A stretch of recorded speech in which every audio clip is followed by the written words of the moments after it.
Hi there, everybody. It's Jude here from thisbusinessoftherapy.com, and I wanted to tell you about an exciting idea that I had when I was putting the finishing touches to my new book, This Business of Therapy. I became aware in a different way of the challenge that it can be for therapists when they're embracing self-employment, usually for the first time.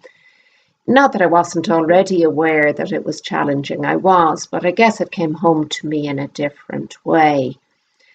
Do you remember how excited you were when you first decided to train as a therapist?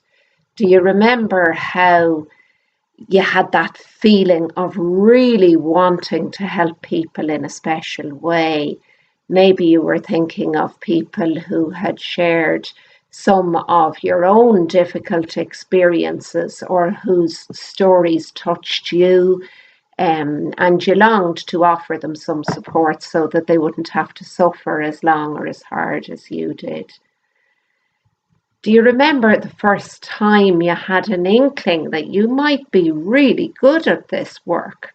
Maybe it was a fellow trainee or a tutor who gave you some positive feedback. Maybe it was a client who began to make progress in their own journey. Do you remember when the finish line was finally in sight and you were doing the last assignment or attending the last group or the last lecture?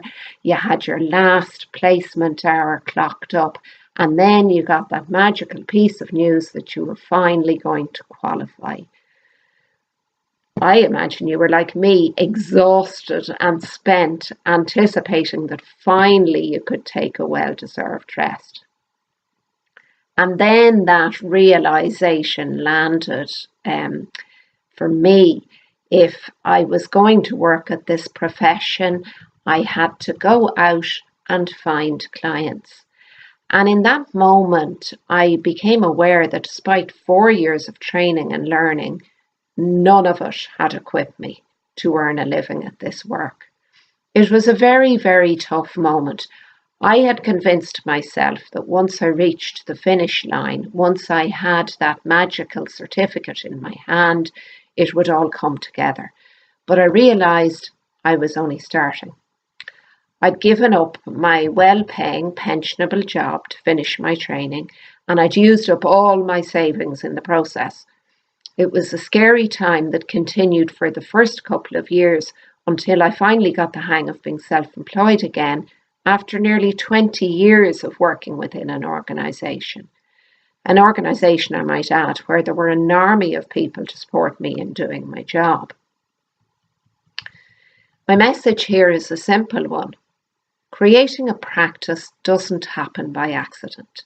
Clients don't magically turn up because I have something to offer them, no matter how good a therapist I am. It's not as simple as thinking, I'd like to develop my practice in this way, and then the next day it's delivered in a pretty box from DHL. I have to be part of the process, a creative process that takes time. But you don't have to do it alone. Together with my colleague Monica Haughey, I've put together a training programme that we hope will support you as you set out on the journey to create the therapy practice that you want, with the clients you want, and the income you want, and the security and the confidence you want.